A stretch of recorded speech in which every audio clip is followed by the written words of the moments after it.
Olá, eu sou Paula Brantes e esse é o Pode Reviver, um podcast para quem já viveu um antes e depois e sabe exatamente do que eu estou falando. Aquele momento em que a vida muda de forma que você não pediu, não planejou e muitas vezes nem entendeu. Aqui a gente não foge da dor, a gente senta com ela, olha de frente e descobre o que ela veio para nos ensinar. Porque recomeçar não é apagar o que aconteceu, é aprender a se reconhecer depois de tudo.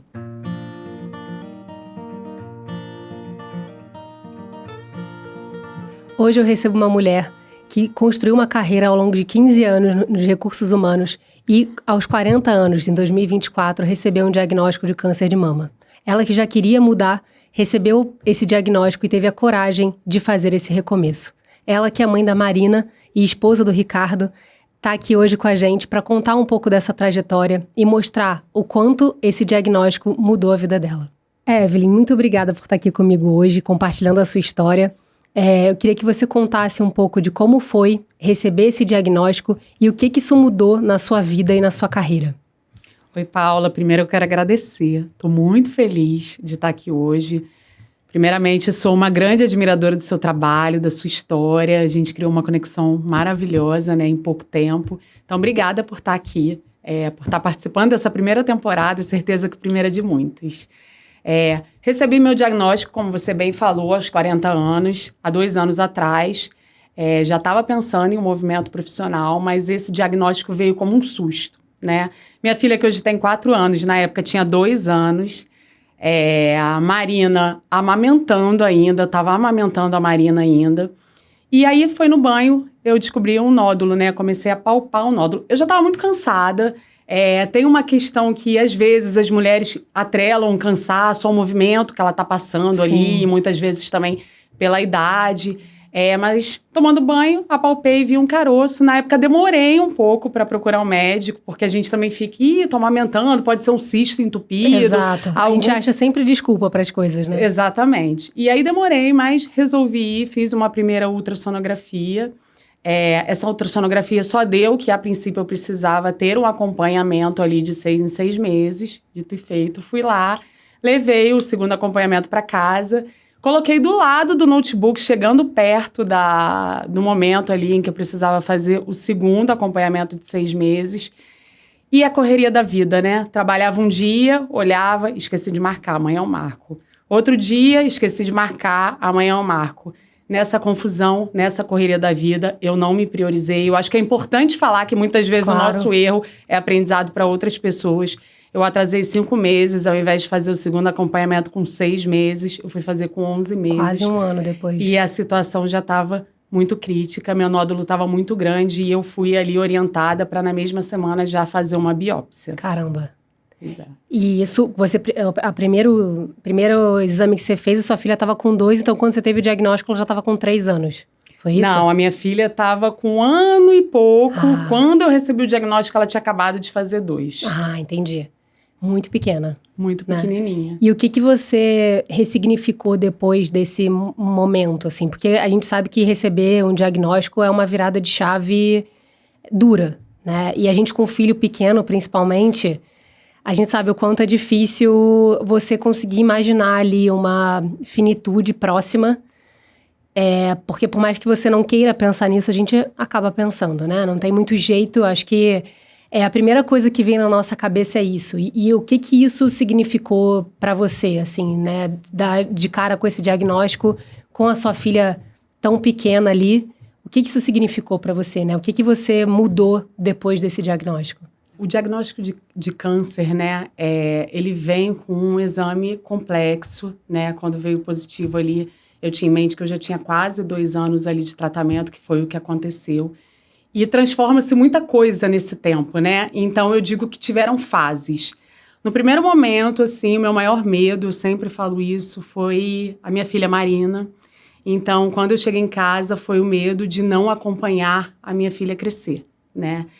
Só que, ao passar do tempo, também esse medo vai se transformando, né? E a Marina, que era o meu maior medo, durante o tratamento, virou minha maior força e meu maior entusiasmo ali para conseguir sair dessa, para conseguir continuar a minha vida ali acompanhando o crescimento dela.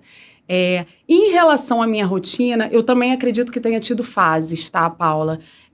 Eu sempre costumo dividir muito, assim, principalmente a minha vida profissional em 2 fases. Teve uma primeira ali, pessoal também, né? Pode-se dizer assim.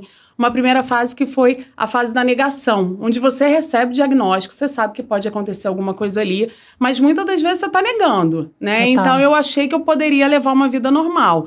Então, comecei a pedir mais trabalho, estava levando a minha vida normal, viajando, fazendo as coisas, achando que o tratamento oncológico ia ser algo tranquilo que eu ia levar de boa. E aí, com o passar do tempo, você já começa a sentir, eu tive ali um tratamento onde eu fiz todas as quimioterapias, radioterapia, 2 mastectomia, tive ali também uma parte onde tive que fazer uma segunda cirurgia. Então, no momento em que isso tudo vai passando, eu tive que ter uma aceitação, que não ia ser uma coisa fácil, né? Então, eu paralisei minha vida, eu entendi que eu não ia conseguir dar conta de tudo, e eu dei uma repaginada, que foi muito o que aconteceu hoje, e para onde eu retomei ali a consciência da minha vida. Que loucura, né? Porque realmente a negação, ela faz muito parte, né, do diagnóstico, porque a gente não quer aceitar que a gente está vivendo aquilo ali, né? Que, você me contou um pouco da sua história antes da gente entrar aqui. Você fazia exercício físico, você sempre se cuidou e muitas pessoas nem acreditavam, né, que você teve esse diagnóstico, que seria com você que estaria acontecendo isso. E quando ele vem, você vê a sua vida paralisada de fato e sem entender o que vai ser daqui para frente, né? E muitas vezes a gente tenta se encaixar no que era, né, no que sempre foi. E na verdade acho que a vida pede para que a gente olhe de uma outra maneira, né? Que entenda que a vida pode ser muito mais do que a gente estava enxergando. Você também sentiu isso? Total. Eu costumo dizer, né? A gente quando a gente recebe o diagnóstico, a maioria, né, das pessoas, a gente está numa vida normal, uma vida corrida, né? E é isso que você falou. Eu sempre gostei de Vivendo fazer... no automático, né? Exatamente. Eu sempre gostei de fazer exercício físico, então era exercício físico. Eu estava num momento muito turbulento da minha vida, fora essa questão da rotina. Eu estava me mudando, né, de apartamento, eu estava indo morar com a minha mãe por questões de saúde ali. Eu estava também, minha filha se adaptando à creche, eu me adaptando no retorno do trabalho, né? Eram muitas coisas ali no momento. Então você para, né, e toma um susto. E é isso que você falou, né, que eu contei um pouquinho pra você. Jamais, eu sempre tive uma saúde, eu brincava que eu tinha saúde de ferro, né? Eu fazia um exame de sangue, eu até, muitas das vezes, gostava, porque eu sabia que os exames sempre saíam maravilhosos. Então, eu escuto das minhas amigas, assim, Evelyn, você era a última pessoa que eu achei que fosse ter, né? E do nada, a nossa vida para. E a gente, o nosso corpo pede pausa, né? Eu costumo falar muito isso. E a nossa mente, ela demora muito mais para pausar do que ali o corpo, né? E aí a gente, durante esse processo, vai entendendo ali por si só que, calma, mesmo que a mente ainda esteja lá no piloto, as questões do tratamento, até as questões de química, né, de tudo que a gente tem, vai fazendo com que a gente pare. E aí a gente vai começando nesse desacelerar, acho que a gente vai trazer um pouquinho mais à frente aqui, né? A gente vai tendo a consciência que em momentos que o corpo pede pra gente parar, é de bom grado que a gente pare, né? Que a gente Exato. respeite esse momento, né? E muitas vezes a gente só respeita quando vem uma situação grave como foi essa. Então, eu vejo muito isso. Eu estava num momento tão turbulento da minha vida que eu estava precisando de uma desaceleração. Mas mesmo assim, não foi uma coisa fácil, tá? Eu gosto de falar isso, não foi uma coisa... a Evelyn teve câncer, parou, ela entendeu que tinha que cuidar dela. Não, eu continuei retomando a minha vida e isso levou ali em torno de uns 6, 7 meses em tratamento para eu entender que realmente eu precisava parar, porque eu continuei minha vida trabalhando, vida pessoal, todos os afazeres que eu tinha ali, mesmo diante do tratamento. E a quimioterapia que é tão pesada, né, Paula? Sim. Você passou por isso, você sabe. Eu tive muita dificuldade em aceitar ajuda. O aceitar ajuda para mim, entender que eu precisava de ajuda para cuidar da minha filha, né, para cuidar da minha casa, que eu não conseguiria dar conta de tudo, também foi um processo de aceitar o que eu estava vivendo, né? E isso não quer dizer que eu fosse fraca, nada disso, né? Eu só precisava de ajuda naquele momento, né? E que ia mudar, mas eu acho que nós mulheres somos criadas para sermos fortes, né? Para estar sempre... Para dar conta de tudo. Dando conta de tudo. E não tem como a gente dar conta de tudo, principalmente quando o corpo pede essa pausa, né? Acho que talvez você tenha se reconhecido nessa fala, e eu acho que muitas mulheres vão se reconhecer com o que a gente está falando aqui. Mas ao longo desse processo todo, você... por mais que você tenha falado que quis trabalhar muito, né? Que queria muito mostrar que ainda era capaz, você tomou uma decisão de mudar de carreira. Né? Você hoje está como mentora, como palestrante, você saiu do mundo corporativo, saiu do modelo de trabalho que você fazia antes.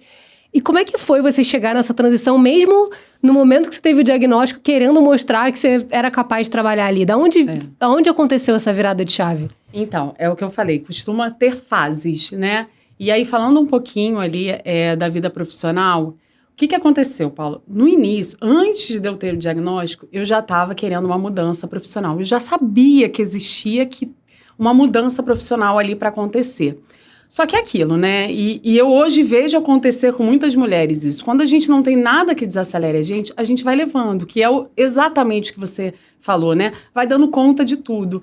E hoje eu percebo que as mulheres competentes, elas podem até não estar tão satisfeitas, que elas... Por mais que elas não estejam, elas ainda estão ali entregando o seu melhor. Isso acontece muito, né? E há uma dificuldade ali, se não aparecer alguma coisa, da gente tomar uma decisão de largar, ainda mais uma decisão de você largar uma carreira dentro de um ambiente formal, ali durante mais de 10 anos. Eu já queria sair, tá? Mas eu estava fazendo movimentos muito propícios ali no que eu já estava acostumada, né? Dentro do ambiente corporativo, para uma carreira acima, eu estava buscando. E aí, quando eu estava fazendo essa movimentação, veio o diagnóstico. E aí o diagnóstico vem com uma vulnerabilidade, vem com medo, que eu não posso deixar de falar. E aí, essa coragem, vamos dizer assim, que eu estava de movimento, se perdeu. E ela foi ali camuflada por um medo de ficar desempregada na época, que eu trabalhava já numa empresa há bastante tempo.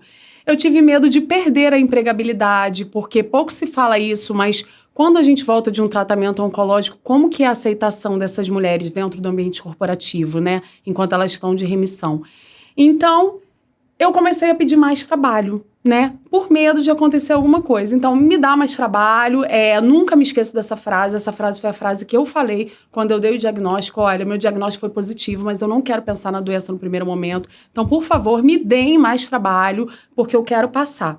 E assim, num dado momento, eu costumo dizer isso, num dado momento fez sentido, sim, enquanto a gente está naquela investigação inicial de não saber se é local, de não saber se é uma metástase. Sim, foi bacana para minha cabeça manter. Só que aí a gente vai levando isso, né?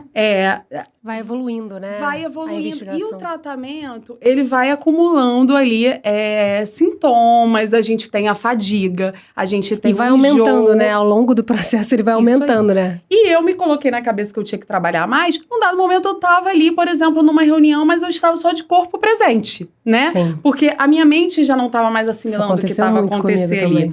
E você começa a se cobrar, né? Só que, o que aconteceu comigo? E aí, eu vou ser bem sincera, óbvio que a gente acaba ali tendenciando ao meio que a gente tá, mas também era uma autocobrança minha, bastante, assim, como eu era dura comigo no sentido de, não, Evelyn, você vai dar conta, né? Você precisa dar conta, né? Isso aí. E aí, eu me coloquei ali naquela situação, só que teve um dado momento que a minha onco falou pra mim, Evelyn, tá na hora de parar, porque eu já tava com uma oscilação de humor muito grande. Então, coisas que hoje parecem algo muito rápido, você fica nervosa rápido, ou você deixa passar, eu ficava nervosa ao extremo, ou ficava sentimental ao extremo, e ela falou, olha, tá no momento de parar. Então, 1 mês antes da cirurgia, eu parei para me preparar para a cirurgia. E quando eu desacelerei, e você para, eu resgatei, e foi aí que eu comecei a me conectar com coisas que eu fazia antes. Abri meu Instagram. Eu, apesar de trabalhar há 15 anos em recursos humanos, a minha primeira formação é em comunicação social, jornalismo, então eu sempre gostei de me comunicar, sempre gostei de falar, e eu comecei a resgatar Essa é a sua essência, de fato, né? Isso aí, a minha essência, o que eu gosto de fazer. E eu comecei a ser convidada também por outras pessoas, como eu estava no meio de RH durante muitos anos, para fazer palestras lá no Outubro Rosa, falar com algumas empresas. E aí veio e falou assim, Evelyn, você já queria mudar? Por que você agora está se forçando a algo? E aí comecei a trabalhar de novo esse resgate e procurei algumas ajudas e apoios na época, psicólogo, mentoria de carreira, e me levou para uma clareza de que eu não precisava apenas mudar ali de empresa, por exemplo, que eu precisava mudar meu formato. Ampliou, o desacelerar para mim ampliou ali a minha consciência. Na verdade, na hora que você parou, você se conectou com quem você era de fato, né? E talvez era isso que a vida estava te pedindo, né? Uma pausa, tipo, tá tudo bem, você vai continuar trabalhando, talvez não seja da forma como você quer, talvez você precise de uma outra maneira de se conectar, que foi muito do que aconteceu comigo também, né? A gente precisa, às vezes, parar e sair um pouco do automático para entender, de fato, quem a gente é. Né? Será que a gente está no caminho certo? Porque às vezes a nossa carreira vai tomando um rumo, né? Muitas vezes que outras pessoas esperam da gente e a gente vai caminhando e não se dá conta de onde a gente está indo. E às vezes tem um outro caminho muito diferente, mas que está muito mais alinhado com a nossa essência do que a gente quer fazer e que a gente se perdeu em algum momento. E não vejo nada de errado nisso, né? Acho que nunca... A gente está aqui para falar de recomeço e eu acho que nunca é tarde para a gente recomeçar, né? Perfeito. Tem uma frase, eu acho que é do Jung, que fala... Ai, deixa eu ver se eu vou lembrar da frase. Mas ela fala exatamente isso, assim... Antes de você resgatar a sua essência, saber quem você é, você precisa desaprender ao que te ensinaram a ser, né? Porque é isso, a gente quando entra no meio, e aí até fora as pessoas do meio, né? Tô falando por si só, os tem que, né? Ah, você tem que fazer isso. Quantas vezes, né, Paula? E aí eu acho que qualquer pessoa ali que tá falando de carreira, né? Às vezes você tá pensando um lado e as pessoas, não, olha, se você for para cá vai ser melhor. Olha, se você se comportar dessa forma, vai ser... Eu tenho falado muito disso, inclusive eu vou até fazer um evento sobre isso, falando exatamente dessa questão de que o quanto que a gente vai se desconectando da nossa essência no caminho, né? O quanto que a gente vai muito mais preocupado em agradar os outros. Se moldando, né? Exatamente. E aí quando a gente para e desacelera, eu esqueci. Eu juro pra você, eu esqueci que a comunicação era o meu forte. E aí você, opa, eu gostava tanto de fazer isso, por que eu parei de fazer isso? E aí quando no momento de caos, e aí com o mais impressionante, né? No momento que você tá de caos, que você começa a palestrar, você resgata participação em podcast, enfim, você fala, opa, eu me esqueci que eu era muito boa nisso e agora eu tô voltando e você se sente bem de novo naquele lugar que um dia já foi muito importante pra você. Você fala, é isso. Eu não tô no lugar certo porque eu tô muito mais moldada pelo que os outros criaram pra mim do que de fato o que eu tô fazendo com a minha essência. E foi isso que aconteceu. E aí aconteceu a transição de carreira, mas foram etapas, não foi uma coisa rápida. Eu olhando de fora acho que foi rápido. Mas talvez você já soubesse, né? Porque no meu caso, por exemplo, eu não tinha essa clareza de que esse era o meu caminho e de que talvez esse fosse o meu talento. Isso foi acontecendo... meio que no automático. Não foi no automático, mas foi assim, foi aflorando em mim uma vontade de usar mais da minha comunicação para poder ajudar outras pessoas. Mas não era muito claro para mim que esse poderia ser um caminho, sabe? E eu acho que às vezes a gente se perde um pouco no quem a gente é, né? O que é bom pra gente, qual é o nosso grande ponto forte. Porque a gente até falou sobre isso... que a gente, ao longo da nossa vida, a gente vai sendo ensinado a focar no que a gente não é bom, né? Então, a gente tá lá na escola, a gente não é bom em matemática, é bom em português. Então, em português, você deixa um pouco de lado e foca na matemática. E você vai focar para você ser mediano, e aí você acaba sendo mediano nos dois. E aí, quando você vai crescendo, você vai vendo que você não precisa focar no que você não é bom. Você, na verdade, precisa focar naquilo que você é bom. Pegar o seu talento, que é um pouco do que você tá falando. Vamos potencializar aquilo que você tem como talento, né? E eu acho que a gente usa pouco isso hoje em dia, né? A gente, na verdade, não reconhece aquilo que a gente é bom porque a gente tá no automático, fazendo aquilo que ensinaram a gente pouco tem tempo de parar e avaliar no que a gente é bom, né? Isso aí. E eu acho que o diagnóstico traz muito isso pra gente, né? Essa pausa de parar e falar, gente, peraí, será que no que eu sou boa? Deixa eu olhar aqui, né? O meu foi um pouco mais rápido, assim, nesse sentido, de que como foram surgindo os convites, eu fui sendo testada. Outras pessoas enxergaram antes, né? Talvez. E é engraçado como, assim, muitas vezes, quando a gente tá ali no piloto automático e a gente não tem clareza do que a gente quer, muitas das vezes, quando a gente para, e essa clareza, quando a gente, obviamente, tiveram ferramentas, eu tive recursos, né? Mas você fala assim, opa, as pessoas sempre me elogiaram por isso, né? Nossa, isso é um ponto muito importante. Pelo que eu faço numa questão informal. E era engraçado que as coisas iam acontecendo. E, por exemplo, teve uma palestra, eu até fiz uma publicação sobre isso, que quando eu acabei a palestra, a pessoa que me convidou para a palestra, ela me olhou e falou assim, você sabe que você nasceu para isso, né? Então, você começa a perceber que quando você, né, tá fazendo aquilo que natural, você ama, as pessoas já começam a te elogiar, né, por isso. Só que outro ponto que eu vou falar aqui para você, que eu vou pegar, que também foi um ponto difícil para mim, quando a gente começa a fazer muito o que a gente gosta, a gente tem uma dificuldade grande de ver isso como um negócio. Sim. Né?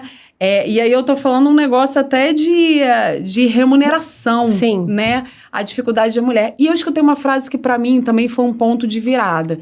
Eu participei de uma formação de uma pessoa, eu comentei que eu estava fazendo palestra, estava fazendo muitas coisas, só que, enfim, eu ainda não estava profissionalizando isso para viver disso. Uhum. E aí, uma pessoa que me conheceu naquele dia, ela falou assim, tá, você ainda não está profissionalizando para viver disso. Se você não está profissionalizando e cobrando para que você só viva disso, como que você quer viver dos seus sonhos? E aí também isso para mim foi um ponto de virada de falar, pois eu estou fazendo tantos movimentos, por que então de repente eu não vou viver desses movimentos, né? Porque a gente tem isso na cabeça. Às vezes o que eu gosto de fazer, eu não vou ser remunerada pelo que eu gosto de fazer, né? E aí a gente fica se camuflando naquilo ali, usando como um plano B e não consegue colocar a energia necessária naquilo ali. Perfeito. Porque eu tava nesse ponto, tá, Paula? Eu tava no ambiente corporativo, porque eu voltei, tá? Hoje eu tô em remissão, mas eu terminei o tratamento, eu voltei para o ambiente corporativo, eu só saí realmente quando o médico falou para mim, depois da segunda cirurgia, ele falou para mim assim, Evelyn, vida normal. Eu falei, vida normal não, eu vou voltar com uma vida diferente. E aí sim, eu saí e resolvi fazer uma vida profissional diferente.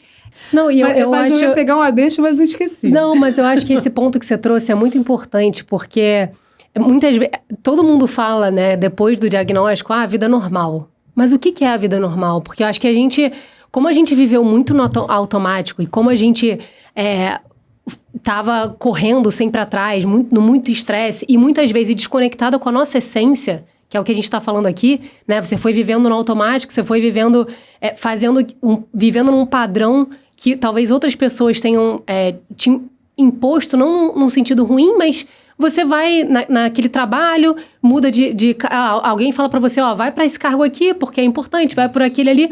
Então você acaba se perdendo porque tem oportunidades melhores para você, que você talvez não tenha pensado, e você vai se distanciando da sua essência.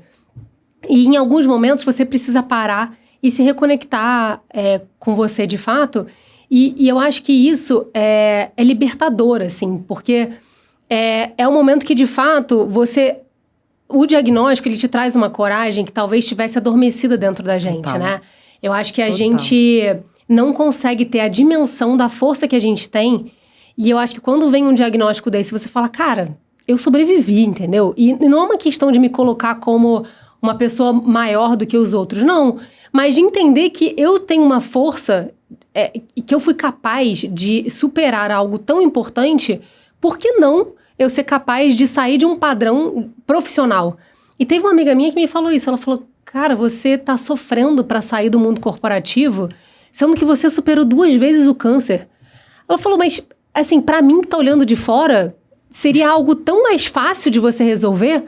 E eu parei e eu falei, gente, de fato, né, é algo muito mais sério do que uma transição de carreira, porque, no fim das contas, a transição é a gente tentar. É a gente se jogar num sonho de algo que tá chamando a gente, que a gente sabe que a gente tem de talento, mas que a gente não sabe o que tem ali pela frente, é o desconhecido, e tudo dá medo, né? Então, quando a gente tem um diagnóstico, a gente tem medo porque a gente não sabe o que vai acontecer depois. Quando você faz a transição de carreira, o que acontece? Te dá medo porque você também não sabe o que vai acontecer. Você não sabe o que te espera. E eu acho que o que me segurou muito, e eu fiquei 2 anos no sofrimento para poder sair do mundo corporativo, por isso que eu achei que o seu foi rápido, mas é isso, né? Cada um no seu tempo. Lógico. Mas eu demorei 2 anos para conseguir me sentir segura o suficiente de falar, não, agora eu sou isso. Agora eu sou mentora, eu sou palestrante, eu sou podcaster, né? Eu sou o que eu quiser ser. Isso aí. Eu sou eu, né? E eu vou encontrar muitas coisas e muitas versões de mim pela frente, porque eu tô me aventurando a isso. Então, eu acho que essa coragem, o diagnóstico traz muito pra gente, né? Você sente isso também? Exatamente. O que eu costumo falar também, Paula, a gente até conversou sobre isso também, eu acho que o diagnóstico trouxe muito pra mim uma questão de consciência da preciosidade do tempo que a gente tem, né? É isso. Enquanto a gente não tem nada que desacelere ou que ponha a gente ali nos deparando com a finitude da vida, eu falo, pra mim foi um baque. 40 anos. 40 anos, um ser humano normal acha que tá chegando à metade da vida, né? E você recebe um diagnóstico onde você fala, nossa, minha vida pode acabar agora. Eu tava achando que, agora que tava chegando a parte boa, pode terminar, né?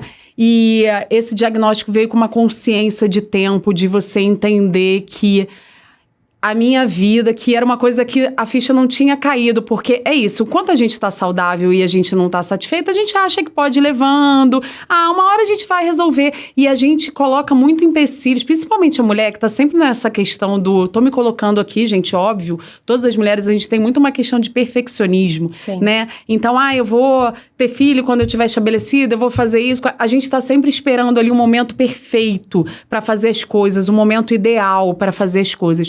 E quando o câncer vem, ele me mostra que pode ser que esse momento ideal que você espere tanto, pode ser que ele não chegue. Óbvio que eu tô fazendo o possível para que ele chegue, né? Mas, e aí me veio a consciência, por isso que eu acho que foi mais rápido de... Eu tô gastando 8 horas do meu dia em um formato que não faz sentido para mim, em uma vida que não faz sentido para mim e não tá me levando para onde eu quero chegar. E aí, a partir do momento que eu tive essa consciência em relação ao tempo, eu não conseguia mais ficar ali. Então, para mim, foi rápido, porque eu estava entendendo que aquilo era uma perda de tempo. Então, hoje, as 8 horas do meu dia que eu gasto ali, assim como você, né? Nas minhas mentorias, nas minhas palestras, nos momentos que eu tô ali nas empresas, né? Falando também de palestras ou consultorias, enfim. Eu tô ali com as pessoas... Eu tô ganhando esse tempo, eu tô fazendo algo que tenha propósito, algo que tenha sentido, algo que tá me levando ali para a vida que eu quero. E dando conta dos meus inegociáveis, né? Que hoje eu tenho prioridades ali que, ok... Durante muito tempo, eu moldei a minha vida pessoal para a minha vida profissional. Nossa, total. Então, eu podia trabalhar longe de casa. Posso ficar sem exercício, porque o meu trabalho é mais importante, porque é numa empresa maravilhosa. Então, eu não vou fazer meu exercício de manhã, porque eu preciso ir para o trabalho. Eu moldava toda a minha vida. Hoje em dia, e graças a Deus, isso é um privilégio, também acho bacana falar. Isso também vem de uma bagagem que eu adquiri, de tudo que eu construí ali na minha carreira. Acho que é importante citar isso. Eu hoje posso escolher. Então, hoje eu escolho adaptar a minha vida profissional à minha vida pessoal. E é isso que eu tenho feito. Então, acho que a consciência da rapidez foi em relação a isso. E outra coisa que eu tinha falado, esqueci, mas agora eu vou falar, que eu lembrei no momento que você estava falando, é que enquanto eu não virei a chave, eu não estava conseguindo colocar energia em nenhuma das duas coisas. Sim. Eu não conseguia dar energia onde eu estava profissionalmente, ali na empresa onde eu estava, porque para mim não fazia mais sentido. E eu não conseguia dar energia nas minhas coisas, porque eu sempre fui comprometida, então eu não tinha tempo, porque eu desligava ali o computador, eu tinha que estar com a minha filha, eu tinha que fazer minhas coisas. Então eu falava assim, gente, vai ter uma hora que eu vou ter que tomar uma decisão, porque eu não tô nem um lado e nem no outro. E aí eu acho que a rapidez veio dessas duas consciências, sabe? De tempo e de entender que eu precisava tomar uma decisão. Eu acho que um dos pontos principais para eu tomar a decisão de sair do corporativo foi não enxergar mais propósito no que eu estava fazendo. E ali, e ao mesmo tempo, né, no que eu estava fazendo em paralelo, que eram as mentorias, né, as palestras, eu via muito propósito. Então, quando eu comecei a colocar na balança, e foi aquilo que você falou, qual é a vida que eu quero com 60 anos? E eu não conseguia me enxergar onde eu estava. Então, para a vida que eu queria com 60 anos, eu precisava mudar agora, né? E não vou romantizar aqui, porque nada do que a gente viveu foi fácil. Sim. E a vida não é fácil, né? A vida, no geral, ela não é fácil. E é o que o motivo desse podcast é esse, a gente olhar pra dor e conversar com ela. Porque quando a gente foge da dor, e eu fiz isso durante muito tempo, a gente finge que tá tudo bem, né? E quando a gente finge que tá tudo bem, a gente não consegue entender o que tá incomodando. O que a gente precisa fazer para mudar. E eu acho que quando vem uma grande dor, é exatamente um pedido, um chamado pra gente reavaliar a nossa vida. É uma grande chance, uma grande oportunidade da gente ver o que a gente precisa fazer de diferente, para qual caminho a gente pode, né, tomar e ter um recomeço. Os recomeços não são fáceis, né? Porque a gente até estava falando sobre isso. Às vezes a gente imagina que seja de uma maneira e é de outra, vem outros desafios que a gente não imaginava. Uma transição de carreira, ela não é fácil, né? E também não dá pra gente normalizar.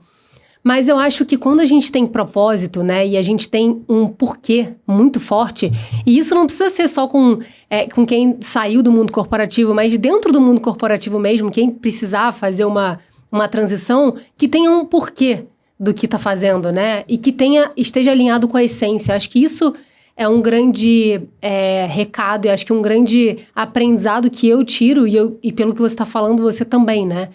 Agora, como é que está sendo esse recomeço, né? Essa nova vida aí depois desse diagnóstico, e aí, graças a Deus, em remissão também, com bons resultados. Pois é, isso que a gente fala, né? A gente espera tanto o momento perfeito para... Eu falo isso direto, né? O momento ideal, quando eu estiver melhor... Olha lá, fui fazer a transição de carreira em remissão, né? E é muito isso, a gente trabalhar a nossa mente, porque a gente tem ali, segundo a psicologia positiva, a nossa mente pode ser nossa melhor amiga e nosso pior inimigo, né? Com certeza. Então, eu poderia muito bem falar pra mim, do mesmo tempo que eu falei assim, não, Evelyn, você não vai gastar 8 horas de... Eu poderia falar pra mim, não, Evelyn, olha, você tá em remissão, fica aí. Fica calma, né? Não precisa você mudar precisa agora. De algumas coisas que... Só que aí a gente deixa de viver, né? E você estava falando, deixa eu só pegar, eu já vou para essa sua. Não, claro. Mas é que você vai falando, eu vou lembrando de algumas coisas, eu preciso falar. Eu me vi também, e hoje, quando eu parei, porque aí a gente vai indo em propósito, né, Paula? E eu estava me vendo ali claramente... vivendo uma carreira que fazia sentido para mim, porque eu não vou falar que não fez sentido para mim durante o tempo, eu fui muito feliz, também, tá? Pra mim também. Mas uma carreira ali quando eu tinha 20 e poucos, 30 anos.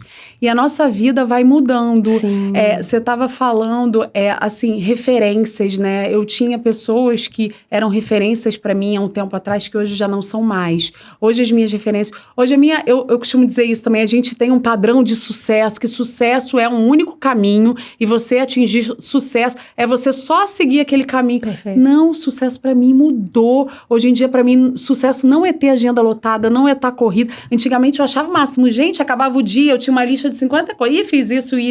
Hoje em dia, eu quero falar, não, eu só fiz isso no dia. Eu acho que eu hoje vejo... Escolher o que eu quero fazer. Eu ia falar isso. Sucesso pra mim é escolha. Escolher o que você quer fazer, né? É isso. Então, a minha versão atual já não cabia mais naquele formato que fez sentido aos 30 anos, Sim. né? Aos 30, 20 anos. E que sim, eu fui muito feliz. Mas é que a gente, às vezes, tem dificuldade de olhar isso. E é isso que eu falo, como a mulher se reinventa, ela consegue dar conta, sim, trabalha. E ela, às vezes, não para ali para entender, ou vai fazendo e vai tendo sucesso naquilo ali.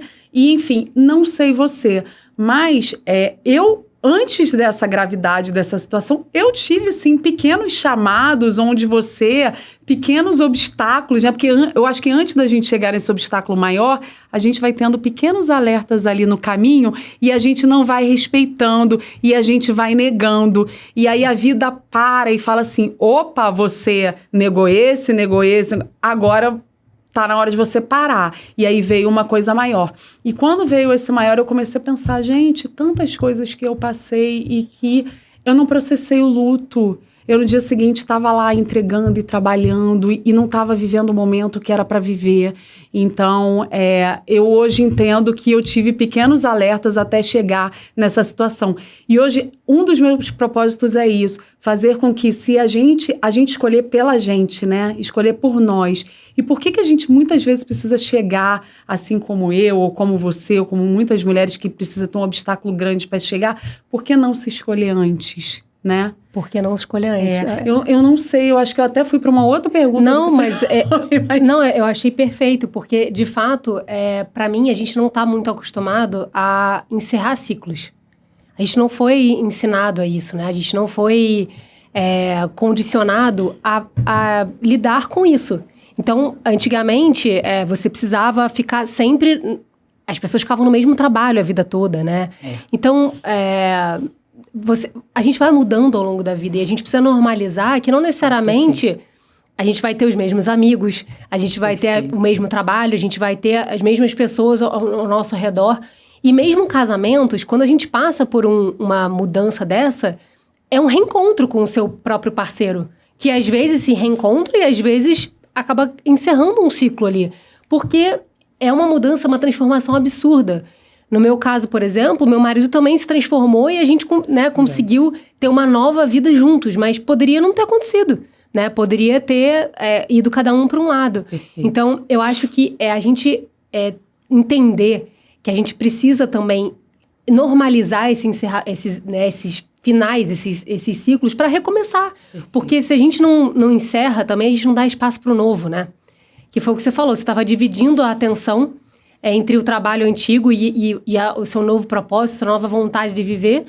E eu também estava nessa, né? E de fato, quando a gente está dividindo a atenção, a gente não faz nada direito, né? Se você continua no corporativo não consegue botar energia em duas coisas, não tem como, né? Então, às vezes a gente precisa deixar algo ir para que algo novo floresça e aconteça. Olha, eu vou te falar uma coisa, não sei se serviu para você, Paula, mas assim, muitas das vezes a gente vai buscar referência em pessoas que já passaram por essa situação, Sim. Né? E muitas pessoas, obviamente, cada um tem um caminho, foi o que você falou, cada um tem uma história, super normal. Mas eu fui vendo que muitas fórmulas que aconteciam para pessoas assim, olha, eu consegui ali... Por exemplo, eu consegui manter um plano B e sustentar durante 5 anos, fazendo as duas coisas. E aí eu falei, poxa, será? Só que aí eu comecei a perceber que para mim não ia rolar. Porque já estava tarde, eu estava com uma filha pequena, eu não conseguia, e eu sou uma pessoa assim, a gente vai chegar lá, mas eu gosto de acordar cedo para fazer meu exercício, e isso para mim é algo inegociável que eu não tiro, então eu não conseguiria ficar de madrugada para fazer um plano B, né? Então eu fui entendendo assim, olha, comigo vai ter que ser diferente. Então, eu tive que começar, eu tô, assim, de verdade, eu tô remando com o barco andando e fazendo as coisas acontecerem, e é isso que você falou. E a gente também vai se vendo, a gente começa com um produto e vai aprimorando. Primeiro a gente começa, né, aquilo que fala, depois a gente melhora. E é isso, sabe? Porque eu também me coloquei nessa situação de que, obviamente, eu trouxe uma bagagem de 15 anos, eu não vim, porque às vezes a gente fala assim, vou começar do zero. Não, eu não tô começando do zero, eu tô vindo com eu tô vindo fazer no mundo o que eu fiz ali durante 15 anos. Mas, obviamente, que eu tô fazendo de uma outra forma, então eu tô tendo que reestruturar tudo ali de acordo com isso. Mas a gente começa a perceber que o nosso caminho nem sempre vai ser o caminho que foram de outras pessoas ali, né? A gente vai fazendo do nosso jeito. Não, e a gente precisa sempre... Porque senão a gente se perde de novo, né? Se você não sempre voltar para a sua essência, para quem você é, você se perde. E todas as vezes que eu tentei fazer algo baseado em alguém, eu vi que eu perdi a minha essência e a coisa não dava certo, né? Então, acho que isso é sempre uma coisa importante, é sempre olhar para você, porque quando você olha para o outro, você até pode se comparar, e hoje em dia é muito fácil a gente se comparar, né? Redes sociais. Hoje em dia Então... Se você ficar sempre olhando pro outro... Eu costumo dizer que antigamente a gente se comparava com o nosso vizinho. Exato. Né? Quando a gente era a grama do vizinho. Agora é a grama de todo mundo que tá ali na rede social. E é fácil a gente se perder nesse mundo de aparência. Porque no fim das contas você só mostra na rede social o que você quer. Mas o bastidor e o que tá por trás, os perrengues, poucas pessoas mostram, né? Então é a gente focar no nosso... Entender o que faz sentido pra gente e seguir com o que tá pulsando aqui, né? No nosso coração, assim. Perfeito. Mas você falou um pouco do exercício físico e eu quero trazer isso aqui pra nossa conversa. Porque eu sei que é algo que... eu adoro. Que é muito importante pra você e que também se tornou muito importante pra mim. E principalmente depois do diagnóstico. E eu queria que você contasse um pouco da sua história com a corrida... e com o exercício que mesmo você fazendo antes, ele também ressignificou e mudou para você depois, né?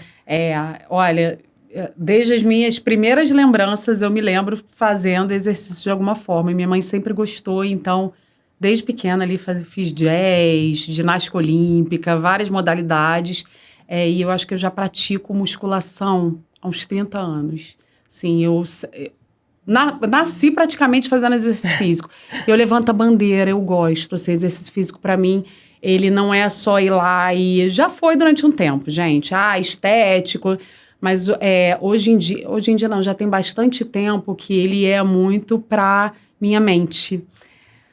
Num momento difícil, quando eu tô fazendo exercício físico, ele se torna mais leve, né? É o momento que eu tô comigo, é o meu momento de autocuidado. A gente que é mãe, que mora com o marido, eu moro com a minha mãe. Então, muitas vezes, é o meu momento ali quietinha, eu comigo mesmo, sabe? Então, assim, eu levanto a bandeira mesmo, minhas amigas sabem. Eu peço para todas elas fazerem exercício físico. Às vezes, quando uma entra, já me manda uma mensagem. Eu até, às vezes, publico no meu Instagram. Evelyn, comecei, olha aqui, tô indo. Porque eu levanto a bandeira, eu sempre fui super a favor do exercício físico, sempre fiz. Esse é um ponto das pessoas falarem para mim, quando eu tive o diagnóstico, falou, olha, você era a última pessoa que eu pensei na vida que fosse receber um diagnóstico dele. E eu também pensei assim, mas aí eu vou trazer de novo como vai mudando, né? As fases vão mudando. No primeiro momento eu fiquei muito chateada, que eu falei, gente, primeiro eu tava amamentando, né, a Paula, que eu trouxe aqui, quando eu tive o diagnóstico mesmo já atrasado, foi no momento que eu parei que eu desmamei a minha filha, mas eu tava amamentando nesse período, e eu fiz exercício físico durante muito tempo. Falei, gente, como assim? Todo mundo diz que quem faz exercício, né? Só que você transforma isso, né? No primeiro minuto eu fiquei chateada, mas depois eu fui vendo os benefícios que o exercício físico me trouxeram durante o tratamento. Eu não parei de fazer exercício físico durante o tratamento. E não parei mesmo por recomendação médica, tá? Diferentemente do primeiro caso que eu trouxe aqui, que a minha médica pediu pra parar. Esse, no momento da minha primeira... Eu nunca me esqueço disso. Na minha primeira consulta, eu fui conversar com ela. Ela olhou pra mim e falou, você faz musculação, né? Eu falei, faço. Por favor, continue o quanto você conseguir. Aí eu brinquei e falei, missão dada, missão cumprida, vamos lá. E de fato eu consegui fazer exercício físico durante os 2 anos do meu tratamento. E assim, os benefícios foram super claros. Eu não emagreci nem engordei nem 1 quilo. Eu quase não passei mal na quimioterapia. Toda vez que, óbvio que tem a fadiga, óbvio que teve as coisas que vieram, né? Ali a oscilação de humor. Mas eu tô falando assim, por exemplo, toda cirurgia que eu fazia, uma semana... A recuperação é muito diferente, A recuperação era sempre com 1 semana de antecedência. Os médicos ficavam assim, Evelyn, já vamos tirar? Já pode tirar a gente fica com aquele, né, o catéter não. O dreno, né? O dreno. Já pode tirar o dreno com 1 semana, assim, eles ficavam realmente... Sim, orgulhosos de tudo que aconteceu. E, de fato, eu não engordei nem emagreci 1 quilo, né? E eu potencializei isso. Por quê? Quando a gente está ali na nossa vida corrida, óbvio, sempre fez parte da minha rotina. Mas óbvio que era ali no tempo que tinha, né? Eu hoje em dia botei mais tempo ali nos exercícios. E eu sempre gostei muito de correr. E aí, quando eu saio, acho que aconteceu a mesma coisa com você vai falar... Quando eu saio, eu me desafiei. Eu só tinha feito 15 quilômetros, era o meu máximo. E aí, quando eu saí da quimioterapia, eu falei, não, eu vou voltar a correr do jeito que eu corria. Porque assim, 15 quilômetros já tinha uns 10 anos atrás que eu tinha feito. Eu vou voltar a correr do jeito que eu gostava. E aí, eu fiz pela primeira vez meus 21 quilômetros. Então, hoje eu sou meia maratonista. Vou tentar segurar para não me emocionar, porque assim... isso foi depois de uma cirurgia, depois de um tratamento. E eu me lembro de sair no primeiro quilômetro, assim... Enquanto as pessoas estavam gritando, eu estava emocionada, chorando, né? Eu também. E falando, Deus, muito obrigada por eu estar aqui, muito obrigada por eu estar potencializando algo que me faz tão bem. Então, hoje, eu falo da minha jornada oncológica, eu falo da minha carreira, mas eu também falo da importância dos exercícios físicos. Porque nós somos o resultado das nossas escolhas, né? Total. Então, se eu me dei melhor, se eu fiquei melhor durante o tratamento, foi tudo por um hábito de vida que eu tive durante uma vida inteira. Com certeza. Né? Eu também tenho uma relação com a corrida hoje, né? Enfim, depois que eu saí do tratamento lá em 2023, eu voltei a correr. Óbvio, eu não era... Eu tava um mês e meio depois eu voltei a correr e eu não era mais a mesma pessoa, né? Não conseguia correr no mesmo pace de antes. E isso também foi um processo de aceitação, de entender que... eu também passei por isso, tá? É importante você falar. Não, pra você ter ideia, eu precisei tirar todos os meus tempos no relógio, né? Que eu já tinha programado, porque eu falei, eu não sou mais essa pessoa. Vamos começar do zero, sabe? E isso foi muito bom pra mim, porque quando eu zerei ali e recomecei, eu consegui ir mais longe, né? Então foi eu também coloquei o desafio de virar meia maratonista. Em exatamente um ano depois de ter terminado o tratamento, eu virei meia maratonista. Hoje em dia, estou gostando de correr na montanha também. E é isso, o que eu vejo é que antes eu não conseguia ficar sozinha com os meus pensamentos. E a corrida é muito isso, né? É muito a gente com os nossos pensamentos ali. E enquanto eu corria e vinham meus pensamentos não eram muito saudáveis, porque eu não trabalhava muito eles, eu parava, né? Toda hora eu me boicotava, achava que eu não conseguia. E eu era muito mais preparada do que eu tô agora, né? Eu tinha muito mais físico ali, era mais nova, tudo isso. E eu com certeza seria capaz de ter feito uma meia maratona lá atrás também. E eu acho que hoje, quando eu saio pra correr, é o momento que eu coloco a minha cabeça no lugar. É o momento que eu me sinto mais criativa e que eu me reconheço, assim. Então, principalmente quando eu tô na corrida de montanha, que é no meio da natureza, né? E que eu ainda tem mais essa conexão ali. Eu me sinto... É como se fosse uma super poderosa, assim, né? Como se eu tivesse realmente um superpoder ali. Mas é algo que eu não abro mão mais. E eu acho que me colocar em primeiro lugar, não importa onde eu esteja. Você estava até brincando comigo. Nossa, você é muito disciplinada nas suas férias fazendo exercício. Mas eu não me coloco não é uma obrigação. Mas eu me sinto tão bem que hoje em dia eu não faço forçada, né? Não é algo que eu sou obrigada a ir fazer exercício. Eu faço porque me faz bem. E eu sei o quanto... Às vezes não vai fazer diferença nenhuma no corpo, vamos dizer assim, né? Fiquei a semana inteira sem fazer, vou fazer um dia. Mas faz bem pra minha cabeça. Perfeito. Então, às vezes eu tô tão agitada, tão nervosa, que eu preciso parar e me centralizar ali. E o exercício, ele tem esse poder pra mim hoje, né? Então... E eu achei importante você trazer, vou só reforçar essa questão de ressignificar, né? Porque é isso, assim, hoje eu corro 21, mas... No momento do câncer, eu andava 5. Mas para mim já era uma vitória enorme eu andar 5, andar 3, andar 2. E hoje em dia é isso, assim, eu faço 21, mas tem dia que eu vou fazer 5, tem dia que eu vou fazer 10. É o quanto der para fazer, mas assim... O quanto a gente também tem que entender nossos limites, né? Então, assim, eu malhei durante o processo todo, mas, obviamente, eu falo isso, eu não pegava os mesmos pesos, eu tive que diminuir muita coisa, eu não engordei, não emagreci, mas eu perdi massa muscular. Então, achei muito importante você trazer isso, que é isso, a gente vai fazendo dentro da limitação que a gente tem, né? Mas o importante é a gente, enquanto a gente conseguir, a gente continuar ali. Eu sou tão, assim, uma admiradora que você sabe disso, né? A minha mentoria hoje, ela é um caminho. Exato. Né? A mentoria Mindspace é um caminho ali. E eu não digo que, obviamente, eu atrelo a corrida, porque é o que eu amo, mas, na verdade, é um percurso para que a pessoa vá desbloqueando ali fases de acordo com, e eu pego a analogia da corrida, de acordo com, ela vai pegando o ritmo, ela vai ganhando a consciência para que ela termine ali na direção que ela quer seguir de carreira daqui para frente. Então, assim, isso está tão incluído na minha vida que até dentro do trabalho eu trago de alguma forma, porque isso me faz bem e realmente eu quero que as pessoas saiam ali da minha mentoria assim como eu saio da corrida, nessa conquista, nessa potência ali, né, e feliz com a conclusão. Não, e é impressionante o quanto quando a gente se conecta, assim, a gente tem esse momento de pausa e de olhar pra gente, o quanto a gente consegue despertar o máximo da gente, né, a nossa potência mesmo, né, e eu acho que a corrida traz muito isso e eu achei muito interessante você ter colocado isso na sua mentoria, na sua metodologia, porque realmente eu acho que é uma jornada, né? E eu acho que essa jornada de desenvolvimento pessoal faz todo sentido com a corrida também e eu acho que essa analogia é incrível. Eu acho que a gente está caminhando agora para o nosso fim, apesar desse papo estar incrível, eu queria muito continuar. Eu também, tá? Mas eu quero fazer uma última pergunta para você. Que é o que é recomeçar para você? Para mim, recomeçar é se escolher.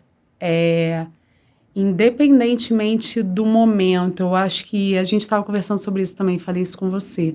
A vida, ela não é linear, ela vai sempre ter altos e baixos, a gente vai mudando de acordo com esses altos e baixos. A gente falou muito aqui de que a carreira que fez sentido lá atrás não está fazendo agora, e pode ser que daqui a 6 meses também não faça mais.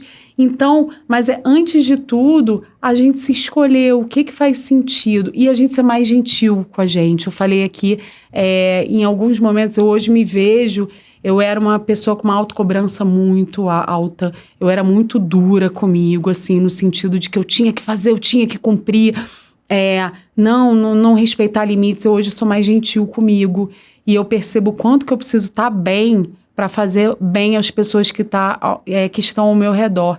Então, hoje, para recomeçar, eu escolho fazer o que faz sentido para mim, porque eu sei que isso vai beneficiar todo mundo que está ao nosso redor. Então, é ter a coragem de recomeçar e se escolher.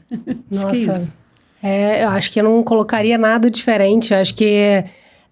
Eu acho que a felicidade, inclusive, é uma escolha. É tudo uma escolha, né? A forma como a gente enxerga os grandes desafios da vida são uma escolha, né? E eu acho que é isso, é a gente se colocar em primeiro lugar para buscar a vida que a gente deseja, né? Que é uma só e passa rápido e a gente precisa ir em busca daquilo que faz a gente feliz, né? Perfeito. Obrigada. Eu amei. Eu também estou muito feliz dessa nossa conversa. Obrigada demais por você ter vindo aqui. Obrigada a você e parabéns pela iniciativa de fazer o seu podcast, fazer tantas histórias. Eu sou uma entre tantas histórias potentes que você vai trazer aqui e o quanto que é importante a gente ter uma dor e falar. Quero deixar isso aqui. Eu fui chamada para palestras para falar sobre uma dor e eu acho que isso foi um momento tão de cura para mim. Eu falava, eu ajudava as pessoas, mas eu também me ajudava. Então, a gente poder botar para fora, poder ajudar aquelas pessoas que estão passando por um momento que já foi muito crítico pra gente, poder inspirar e ajudar essas pessoas. Então, parabéns pelo seu trabalho lindo. E Obrigada. Amei. Obrigada. Obrigada. Esse foi o episódio de hoje com a Evelyn Castro. Espero que vocês tenham gostado e tenham se inspirado com a nossa história. E eu espero vocês no próximo episódio.